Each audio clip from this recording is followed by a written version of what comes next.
Sejam todos muito bem-vindos. Então, nós vamos estar agora dando início a um novo tema aqui na nossa conferência com o pastor Fernando Moreira, lá de Belo Horizonte.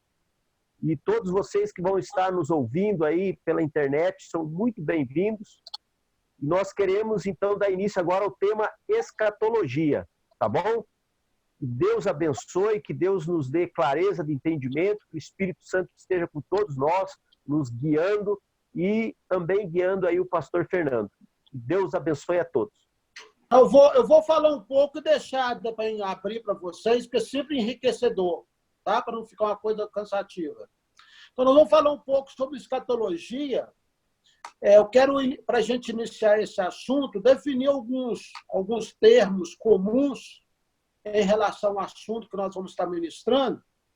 Primeiro, escatologia é uma palavra do grego, skatos, que significa últimos dias ou tempos.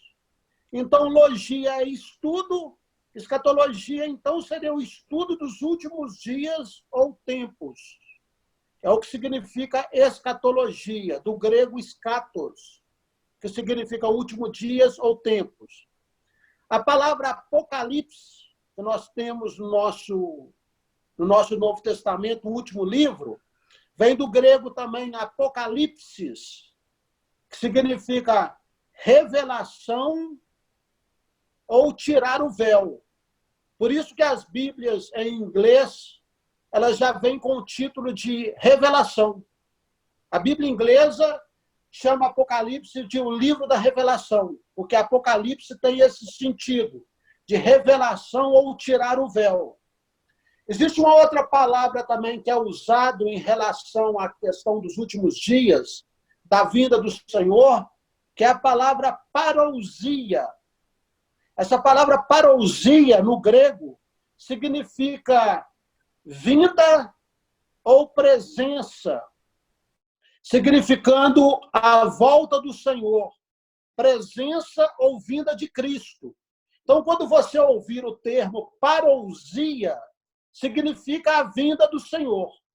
Então, Apocalipse é revelação ou tirar o véu, escatologia é o estudo dos últimos dias ou tempos, e existe o termo também que nós vamos estar abordando bastante nesse estudo, chamado arrebatamento. Esse termo arrebatamento é um termo do grego que significa harpazo. H-A-R-P-A-Z-O, harpazo. Essa palavra vem do latim, que significa raptus. Tem o significado de captura, rapto, sequestro ou tomada à distância. Essa palavra harpazo não é um termo técnico, usado somente na questão escatológica. É um termo que você vai encontrar em outras passagens do Novo Testamento, significando um rapto, um significado de sequestro. Então, essa palavra harpazo é usada em outras passagens que não necessariamente no sentido escatológico. Então, arrebatamento é do grego harpazo, do latim raptus, com o significado, então, de captura, rapto e sequestro, ou tomada à distância. Então, esse é o significado da palavra arrebatamento. Entendendo que a Bíblia fala, lá em 1 Tessalonicenses, que nós seremos arrebatados. O termo arrebatamento, se não me falha a memória, não existe no Novo Testamento. Existe a palavra arrebatados, ou arrebatar. Mas arrebatamento, como no próprio sentido literal, como nós estamos falando aqui, me parece que não existe. Existe o termo arrebatados. Nós seremos arrebatados, e, na verdade, está se referindo ao arrebatamento da igreja. Então, são algumas considerações iniciais que eu quero fazer, e nós vamos nos propor, a partir de hoje, estudar um pouco sobre os sinais dos tempos. Só que antes de nós entrarmos em sinais dos tempos, dentro do contexto escatológico, eu queria fazer algumas considerações com vocês no que diz respeito aos motivos de pregação. Por que nós devemos e deveríamos pregar sobre escatologia? Quero abordar com vocês hoje 6 pontos sobre motivo de estudarmos escatologia ou sinais dos tempos. Na ministração passada, aliás, que vem, nós vamos entrar propriamente dito nos conceitos escatológicos. Mas eu gostaria de hoje enumerar 6 motivos pelos quais nós deveríamos estudar sobre o Apocalipse ou sobre o final dos tempos. O primeiro motivo é que o Apocalipse é o único livro da Bíblia que tem promessa de bem-aventurança em relação ao fato de meditar no livro. Isso você vai encontrar em Apocalipse 1:3. Eu quero hoje fazer questão de ler alguns textos, esses textos que nós estamos, essas passagens que nós vamos estar vendo. Em Apocalipse 1:3, a Bíblia fala que é bem-aventurado o que lê e medita no livro. É o único livro da Bíblia que fala que é bem-aventurado aquele que lê e medita nele. Apocalipse 1:3 diz assim: bem-aventurado aqueles que leem e aqueles que ouvem as palavras da profecia e guardam as coisas nelas escritas, pois o tempo está próximo. Então, é o único livro que diz que a pessoa que lê e medita no livro de Apocalipse, ela é bem-aventurada, ela é mais do que feliz. Então, esse é o primeiro motivo que nós deveríamos estudar sobre Apocalipse, que traz uma bem-aventurança. Então, é uma promessa. A Bíblia está dizendo que se eu estudar sobre o Apocalipse, eu sou bem-aventurado. Então, esse é o primeiro motivo. Eu queria só fazer uma consideração antes de ir para o ponto 2, que é o seguinte: muitas pessoas dizem que nós não deveríamos estudar Apocalipse. Muitas pessoas falam 2 coisas. Algumas pessoas dizem o seguinte: não, eu não devo estudar sobre Apocalipse ou sobre profecias, porque Jesus não disse, aliás, Jesus disse que sobre o dia e a hora ninguém sabe, se referindo à sua volta. Mas esse nunca deveria ser um motivo para você dizer que não deveria estudar sobre Apocalipse. Por quê? Jesus disse que o dia e a hora ninguém sabe, mas em relação ao tempo e às épocas, Jesus disse que nós deveríamos discernir, sim. E nós vamos falar sobre isso na frente. Então, não é porque nós não sabemos o dia e a hora da vinda do Senhor que nós não devemos estudar sobre o Apocalipse. Por quê? Porque o dia e a hora nós não sabemos, mas as épocas, Jesus disse que uma geração má e adúltera é que não discerne os tempos e as eras. Então, essa colocação não deveria servir como desculpa para nós não lermos Apocalipse. Um outro motivo é que muita gente diz que profecia e Apocalipse é um livro complexo, com muita dificuldade interpretativa. Então, eu não devo ler Apocalipse. Muitas pessoas não leem Apocalipse ou não examinam o livro de Apocalipse ou profecias porque consideram com uma dificuldade muito grande interpretativa. Mas eu penso que, se você ler Apocalipse, você vai ver que realmente existem figuras de linguagem, como nós já aprendemos em hermenêutica, mas existem muitas coisas que, se você ler na sua simplicidade, você vai entender, e eu também vou entender. E é um livro que te traz o quê? Um entendimento muito grande sobre o que vai acontecer no futuro. Então, você não pode abrir mão de estudar Apocalipse porque você acha que é um livro difícil. Esse é um pensamento equivocado. E eu vou mostrar agora, a partir dos outros motivos, provando que realmente é equivocado a gente deixar de ler e interpretar Apocalipse por causa das suas dificuldades.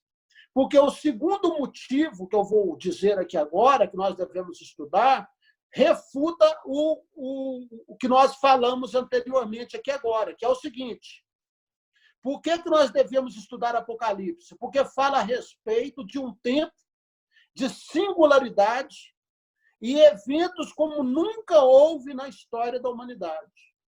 Então, Jesus fala isso lá em Mateus 24, 21. Eu vou ler também rapidamente. Olha só, Mateus 24, 21, Jesus fala o seguinte, porque nesse tempo, no tempo da tribulação, da grande tribulação, porque nesse tempo haverá grande tribulação, como desde o princípio do mundo até agora não tem havido e nem haverá jamais. Então, o tempo da grande tribulação, os tempos apocalípticos, fazem referência a um momento da história da humanidade que nunca houve, gente. E nunca haverá jamais.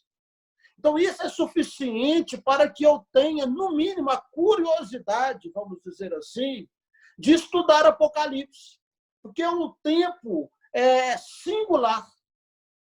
É um tempo que nunca houve, que Jesus disse, que nunca haverá jamais. Agora, veja bem, se profeticamente eu estou vivendo um momento que se aproxima desse tempo, como que eu posso saber que é um tempo de uma particular singularidade como essa e eu vou me manter ignorante? Eu vou me manter, como que fala, sem nenhum tipo de entendimento sobre o tempo que há de vir sobre a face da terra, que Jesus disse que nunca houve, nunca vai haver um tempo como esse. E como que eu vou me manter ignorante, então, em relação a essa afirmação que Jesus disse? Esse é o segundo ponto, porque eu preciso estudar Apocalipse. O terceiro ponto é porque nós somos advertidos a conhecer sobre os eventos para termos uma postura de vigilância e estarmos apercebidos para não sermos pegos de surpresa. Então, em várias passagens, Jesus e os apóstolos, eles nos advertem que esse tempo que há de vir, o arrebatamento, a segunda volta de Jesus, não pode ser um evento que nós sejamos pegos de surpresa ou que nós não estejamos apercebidos. Jesus, nos evangelhos, em várias passagens, ele fala da obrigação de nós estarmos apercebidos, de nós não sermos pegos de surpresa. Eu quero ler duas passagens bíblicas para vocês. 1 Tessalonicenses 5, do 4 ao 10. 1 Tessalonicenses 5, do 4 ao 10. Eu vou ler rapidamente. Diz o seguinte. Diz assim: mas vós, irmãos, não estáis em trevas, para que esse dia, como ladrão, vos apanhe de surpresa. Porquanto todos vós sois filhos da luz e filhos do dia. Não somos da noite nem das trevas. Assim, pois, não durmamos como os demais. Pelo contrário, vigiemos e sejamos sóbrios. Ora, os que dormem, dormem de noite. Os que se embriagam, é de noite que se embriagam. Nós, porém, somos do dia e sejamos sóbrios, revestindo-nos da couraça da fé, do amor, tomando como capacete a esperança da salvação. No versículo 10, diz assim, que Jesus morreu por nós para que quer vigiemos, quer durmamos, vivamos em união com Ele. Então, a Bíblia nos adverte em vários momentos para que nós tenhamos uma atitude de vigilância. Lucas 21, 34 aos 36. Vou ler também rapidamente. Lucas 21, 34 ao 36. Diz o seguinte: acautelai-vos por vós mesmos para que nunca vos suceda que os vossos corações fiquem sobrecarregados com as orgias e com a embriaguez e das preocupações desse mundo, para que aquele dia não venha sobre vós repentinamente como um laço, pois há de sobrevir a todos os que vivem sobre a face de toda a terra. Vigiai, pois, a todo tempo. Orai, orando para que possais escapar de todas essas coisas que têm de suceder e estar em pé na presença do Filho do Homem. Então, eu me admiro, sinceramente, quando, às vezes, conversando com alguns cristãos, eles dizem que não tem preocupação nenhuma com o arrebatamento ou com a volta do Senhor, que tudo que está acontecendo no mundo é normal, inclusive essa pandemia. E nós vamos estar falando mais especificamente, mais na frente, sobre os sinais dos tempos. E alguns irmãos dizem, não, mas eu não preciso saber sobre o Apocalipse, eu não preciso saber sobre o arrebatamento. Enquanto que as advertências que Jesus fez, que os apóstolos fizeram, foram seríssimas, dizendo que eu teria que ter uma atitude de vigilância, como se eu tivesse sempre num espírito de vigilância e apercebendo sempre sobre esse momento. E um estado de vigilância sempre. Por quê? Porque nós não sabemos realmente nem o dia nem a hora. E Jesus chega ao ponto de dizer, se o pai de família soubesse a que hora viria o ladrão, fazendo como que uma metáfora, Jesus disse, ele vigiaria e ele ficaria apercebido para que ele não fosse pego de surpresa. Então, é muito simplista quando a gente ouve pessoas dizendo que não tem nenhum tipo de preocupação, especificamente cristãos, em relação à questão da volta do Senhor, em relação aos sinais, em relação ao arrebatamento. O mandamento bíblico é vigilância, é que a gente esteja percebido, é vigiar a todo tempo, é conhecer sobre os acontecimentos escatológicos. Então, esse aqui é um mandamento e é um motivo muito forte pelo qual eu devo procurar saber sobre escatologia. O quarto ponto, a Bíblia fala do evento do retorno do Senhor como uma mensagem consoladora e de esperança.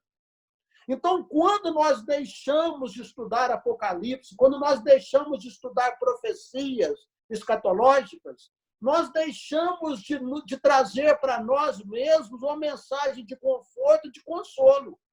Porque muitas vezes, quando você passa por uma determinada situação de provação, de dificuldade, como nós estamos vivendo nessa pandemia, nós podemos olhar para o alto numa atitude de esperança, de conforto espiritual e dizer, olha, Jesus está voltando.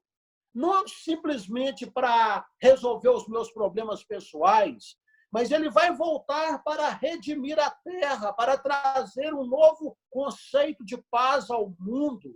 E na minha expectativa de receber um corpo glorificado, sabendo que as provações que eu estou passando aqui nesse mundo, como disse Paulo, não há de se comparar com o gozo, com a manifestação do que há de vir em relação à vida espiritual que nós vamos ter no futuro. Então, lá em 1 Tessalonicenses 4:18, Paulo fala sobre isso, que a mensagem dos fins dos tempos, eu vou ler o texto, ela é uma mensagem consoladora. 1 Tessalonicenses 4:18 diz o seguinte, Paulo fala o seguinte, 1 Tessalonicenses 4:18, consolai-vos, pois, uns aos outros com essas palavras. Então, Paulo, se referindo ao arrebatamento, ele fala que o arrebatamento é uma mensagem consoladora, que traz consolo. E em Tito 2:13, Paulo também reforça esse ensinamento quando ele diz o seguinte, Tito 2:13, vou ler rapidamente. Aguardando a bendita esperança e a manifestação da glória do nosso grande Deus e Salvador, Cristo Jesus. Então, a mensagem da volta do Senhor é uma bendita esperança. É algo que nos traz como que aquilo que Paulo disse, se a nossa vida aqui desse mundo se resumisse às coisas desse mundo, nós seríamos os mais infelizes dos filhos dos homens. Se não existe ressurreição, se não existe vida eterna, se Jesus não vai voltar, se não existe os eventos do fim, e se a vida se limitasse só ao sofrimento desse mundo, nós seríamos as pessoas mais infelizes. Então, a mensagem escatológica da volta do Senhor, do cumprimento de todas as coisas, é uma mensagem de uma bendita esperança extremamente consoladora. Quinta coisa que nós devemos verificar em termos do ensino do fim, que a esperança da volta do Senhor nos leva a um desejo de retidão e de purificação da vida cristã. Então, quando você passa a meditar, a ler as Escrituras sobre a volta de Cristo, isso te faz necessariamente a rever como que está a sua vida espiritual. Porque você pensa assim, puxa vida, mas se Jesus voltar agora, eu não sei o tempo, será que eu estou pronto? Se o arrebatamento acontecer daqui 15 minutos, eu estou pronto? Então, essa mensagem da volta do Senhor, ela nos leva necessariamente a uma reflexão do nosso estado espiritual. Isso está lá em 1 João 3. Quero ler 1 João, capítulo 3, versículo 2 e 3. Vou ler rapidamente também. 1 João, capítulo 3. Diz o seguinte, versículo 2 e 3. Diz assim, amados, agora somos filhos de Deus e ainda não se manifestou o que havemos de ser. Sabemos que quando ele se manifestar, seremos semelhantes a ele, porque havemos de vê-lo como ele é. E assim mesmo se purifica todo que nele tem esta esperança, assim como ele é puro. Olha que interessante. E assim mesmo se purifica todo que nele tem essa esperança. Qual esperança? Da volta dele, do retorno dele, da vinda dele. Então, João diz que assim mesmo se purifica toda pessoa que tem essa esperança da volta do Senhor. Depois, Apocalipse 22, 11. Apocalipse 22, 11 também fala que sobre a santificação de quem busca, quem tem a esperança da volta do Senhor. Então, na verdade, é impossível você meditar sobre o arrebatamento de uma maneira séria, de uma maneira honesta, sem fazer uma alta análise da sua vida espiritual. Sem ter, como que diz, como Paulo fala lá em Filipenses, pensar nas coisas do alto e buscar as coisas do alto. Isso te faz necessariamente a refletir como que está a nossa vida espiritual. Se eu estou levando uma vida de pecado em alguma área, necessariamente, quando eu penso no arrebatamento, se eu for sincero e honesto comigo mesmo, isso vai me levar a algum tipo de arrependimento, algum tipo de conserto, algum tipo de mudança, de pedir perdão a Deus. Olha, Deus, eu preciso consertar minha vida, porque se o Senhor voltar agora, se o arrebatamento acontecer daqui uma hora, eu não estou pronto.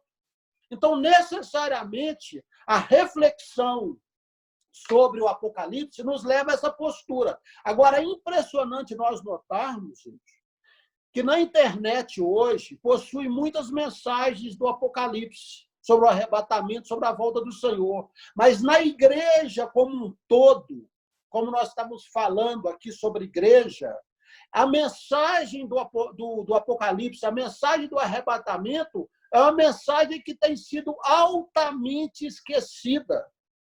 Porque o que nós temos visto nos últimos dias é a mensagem da teologia da prosperidade. É a mensagem da confissão positiva. É a mensagem de autoajuda, de ser feliz nessa terra. A mensagem do Apocalipse, a mensagem do arrebatamento, eu quero dizer para vocês que, infelizmente, há muitos cristãos que nem sabem o que significa o arrebatamento. Há muita gente que está dentro de uma igreja chamada evangélica que nem sabe o que é o arrebatamento, o que é a segunda vinda de Cristo. E se fala muito pouco sobre esse assunto, porque a ênfase hoje, como nós temos dito, é a mensagem da teologia da prosperidade. E como esse assunto tem sido deixado em segundo, terceiro plano, o que acontece? Muitas vezes não há uma ênfase a uma vida de integridade, uma vida de transformação de caráter, porque a ênfase não recai sobre isso. E para terminar, eu queria falar que o último ponto é que nós devemos amar a vinda do Senhor pelo prêmio de estar com Cristo e a absorção da ressurreição e da vida eterna. Então, quando nós falamos sobre o arrebatamento, sobre a vinda do Senhor, necessariamente nós vamos repetir o que Paulo fala lá em Coríntios, que é uma expressão aramaica quando ele diz Maranata. Maranata, Paulo fala em 1 Coríntios 15, se não me engano, essa expressão em aramaico, significa vem, Senhor. Que é, então, como se fosse uma súplica em forma de oração que Paulo fala, fazendo menção ao desejo que o Senhor viesse. Então, quando nós falamos sobre Apocalipse, sobre arrebatamento, nós vamos ter dentro de nós uma expectativa da ressurreição e da vida eterna. Porque nós sabemos que no arrebatamento, o que vai acontecer? O nosso corpo vai ser transformado em um corpo de glória. Por isso que Paulo diz em Coríntios, se não me engano, que preferia estar com Cristo, que é uma coisa incomparavelmente melhor. Então, quando nós pensamos em termos escatológicos, nós estamos meditando sobre a possibilidade da ressurreição e da vida eterna. Então, gente, nós estamos pensando na possibilidade de não estarmos mais nesse mundo, na limitação do sofrimento e da morte. Então, a meditação sobre o Apocalipse deveria nos encorajar pelo fato da possibilidade de nós, inclusive, não termos que passarmos pela morte. Porque se nós estivermos vivos no momento do arrebatamento, Paulo fala em Tessalonicenses que nós seremos, no abrir e fechar de olhos, como fala lá em Coríntios 15 também, nós seremos arrebatados. Então, o arrebatamento, para quem que é? É para todo cristão genuíno que está vivo. Ele vai, no momento, no abrir e fechar de olhos, ter o seu corpo transformado e glorificado, e não irá passar pela morte. E os crentes em Cristo, que morreram em Cristo em outras eras, vão também juntamente ser ressuscitados. E Paulo fala em 1 Tessalonicenses para o encontro com o Senhor nos ares. Então, essa deve ser nossa expectativa. Porque quando nós falamos em arrebatamento, é o momento da ressurreição dos nossos corpos, dos que estão vivos e dos que morreram em Cristo. Vai haver a ressurreição dos nossos corpos, nós receberemos um corpo glorificado nesse momento e encontraremos com Cristo nos ares. E depois, no decorrer desse estudo, nós vamos mostrar para vocês a diferença do arrebatamento e da segunda vinda de Cristo propriamente dita, que são dois eventos distintos, que nós vamos falar a partir do momento da próxima aula, que nós vamos começar a mostrar para os irmãos os sinais dos fins dos tempos. E a partir do momento que nós formos desenrolando os sinais dos tempos que nós temos vivido, nós vamos entrar um pouco mais sobre essa questão do arrebatamento. E na próxima aula também nós vamos falar das linhas doutrinárias que existem em relação ao Apocalipse, em relação ao milênio, em relação à tribulação. Nós vamos adentrar um pouco mais sobre isso, as linhas doutrinárias que existem. Mas, a princípio, nós precisamos entender já que o arrebatamento é o evento mais extraordinário que nos espera, que é uma total vamos dizer assim, inconsequência da parte da igreja ou da nossa parte, quando nós não sabemos nem o que se trata o que é o arrebatamento. É uma ignorância extremamente perigosa e inconsequente. Todo cristão deveria saber com propriedade o que é o arrebatamento, o que é a volta do Senhor. Por quê? Primeiro, porque é um evento que nós cremos que está muito próximo e de uma importância singular, como nós nunca deveríamos deixar de enfatizar. Porque Jesus disse que é um tempo que está para vir, que nunca houve e que nunca haverá. Eu gostaria de deixar em aberto agora, de terminar essa primeira colocação, e na próxima ministração nós vamos falar um pouco sobre as linhas doutrinárias que existem antes de entrar na questão dos sinais dos tempos. Eu queria deixar em aberto agora, se o Gilberto, se alguém quiser fazer alguma colocação. Eu acho que esse é um assunto muito pertinente, né? Deveria ser sempre, como você, eu acho que até citou aí, tem muitas partes que muitas vezes a gente perde o sentido da coisa, deixa isso no esquecimento, até mesmo porque muitas vezes a nossa preocupação, isso generalizando muitas vezes dos cristãos, é viver o mundo da melhor maneira possível, ao ponto de nem precisarmos de um paraíso. Que Jesus, porque há uma teologia, muitas vezes mostrando esse triunfalismo aqui na Terra, e você simplesmente ganha tudo, não existe o perde. Você só ganha tudo, em todos os sentidos. E aí, para quê arrebatamento? Para quê o novo céu, nova terra, a eternidade, o milênio, enfim. E muita gente, eu acho que confunde também a volta de Jesus, porque por um tempo, eu também estudando, eu verifiquei isso, que acha que o arrebatamento e a segunda vinda de Jesus é uma coisa só. É como o piscar de olhos, vai acontecer as duas coisas. Jesus vem e a igreja é arrebatada, e seria a segunda vinda dele. Só que existe aí alguns aspectos nesse sentido. Da minha parte, seria isso. Até nós estamos com pouco tempo, deve finalizar a qualquer momento. Já quero agradecer a todos aí a participação, e nós vamos estar dando continuidade, né? Com certeza vão ser em várias partes aí, nós vamos estar colocando isso aí. Mais alguém? Assinei.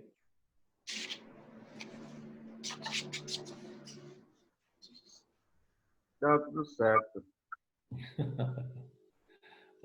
Acho que o Gilberto lembra, esse dia eu estava comentando sobre isso, daí até perguntei, né, se a pessoa estava pronta, né? A pessoa falou que não, que era cedo, que ela tinha... Eu já escutei pessoas falar que ela tinha muita coisa para fazer. Então, Olha só. Eu não sei que tipo de conversão é essa, ou talvez seja uma conversão, mas seja aquela história do continuar sendo criança, não crescer, como Hebreus fala. E é lamentável, porque eu não consigo entender como que uma pessoa que se converte a Cristo, ele consegue enxergar esse mundo como bom.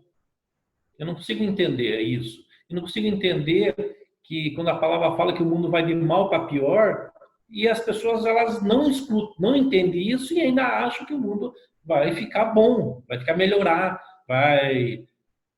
As escrituras ela é tão clara que o mundo ele vai de mal para pior, e que como Cristo, do mesmo modo que Cristo ressuscitou, e essa é a garantia do cristianismo, a ressurreição de Cristo Jesus, do mesmo modo que ele foi assunto ao céu, ele falou, do mesmo modo eu vou, do mesmo modo eu volto, eu vou voltar para buscar a igreja.